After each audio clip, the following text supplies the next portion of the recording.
Chaque jour, Charles et Carole vous présentent la leçon de l'école du sabbat.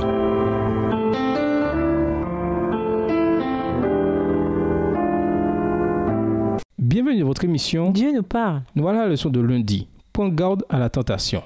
Alors Nathan dit à David, cet homme-là, c'est toi. 2 Samuel 12, verset 7. La gravité des paroles de Paul dans Galates 6, verset 1, c'est-à-dire garder nos propres vies de peur de n'en suivre d'autres dans la tentation, ne doit pas être ignorée. La manière dont Paul lance son appel reflète le sentiment d'urgence et d'inquiétude de ses conseils. Le mot traduit par « prends garde » ou « veille » dans la version second 21 de la Bible signifie littéralement « fais bien attention » ou « veille soigneusement » comparé à Romains 16, le verset 7 et Philippiens 2, le verset 4. Ainsi donc, ce que Paul est en train de dire, c'est « garde l'œil sur toi-même de peur que le péché ne te prenne toi aussi par surprise ».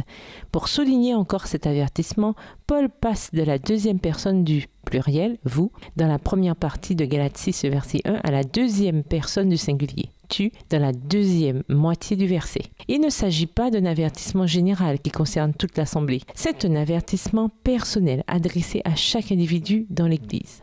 Paul n'identifie pas explicitement la nature de la tentation contre laquelle il met les Galates en garde aussi vigoureusement. Il n'avait peut-être pas d'offense particulière en tête, mais il faisait simplement référence au danger qu'il y a à commettre le même péché, quel qu'il soit, que la personne connaissait de rétablir. En même temps, ces paroles de Galates 5, verset 26, contre le fait d'être vaniteux, sous-entendent qu'il les met en garde contre le fait de se sentir spirituellement supérieur à ceux qu'il rétablisse. Pourquoi Paul avait-il besoin de mettre en garde les Galates contre l'orgueil spirituel? Lisons 1 Corinthiens 10, verset 12, Matthieu 26, verset 34 et 2 Samuel 12, les versets 1 à 7. 1 Corinthiens 10, verset 12. Ainsi donc que celui qui pense être debout prenne garde de tomber. Matthieu 26, le verset 34. Jésus lui dit, « Je te le dis en vérité, cette nuit même avant que le coq chante, tu me renieras 3 fois. » 2 Samuel 12, verset 1 à 7. L'Éternel envoya Nathan vers David. Nathan vint à lui et lui dit, « Il y avait dans une même ville 2 hommes, l'un riche et l'autre pauvre. Le riche avait du petit et du gros bétail en très grande quantité. Le pauvre n'avait rien du tout, sinon une petite brebis qu'il avait achetée. Il la nourrissait et elle grandissait chez lui avec ses fils. Elle mangeait de son pain, buvait dans sa coupe, dormait sur son sein. Elle était pour lui comme une fille. Un voyageur arriva chez l'homme riche, et le riche ménagea son petit ou son gros bétail pour préparer un repas au voyageur arrivé chez lui. Il prit la brebis du pauvre et la prêta pour l'homme arrivé chez lui.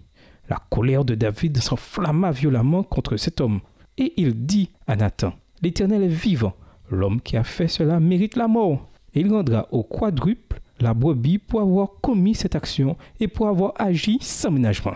Alors Nathan dit à David, « Tu es cet homme-là, ainsi par l'Éternel, le Dieu d'Israël. C'est moi qui t'ai donné l'onction comme moi sur Israël, et c'est moi qui t'ai délivré de la main de Saül. » L'un des plus grands dangers de la marche chrétienne, c'est ce sentiment d'orgueil spirituel qui nous laisse à penser que nous sommes en quelque sorte immunisés contre certains types de péchés. Pourtant, réfléchissons. Nous avons tous la même nature pécheresse, une nature qui est opposée à Dieu. Ainsi, sans la puissance restrictive de l'Esprit de Dieu, nous pourrions nous abaisser à n'importe quel péché si nous en avions l'occasion. Une telle conscience de notre véritable identité en dehors de Christ peut nous empêcher de tomber dans le péché de la propre justice et peut également nous donner davantage de compassion pour ceux qui font des erreurs. Combien de fois avez-vous condamné autrui, peut-être seulement dans votre cœur, pour avoir commis des péchés dont vous vous étiez vous-même un jour rendu coupable?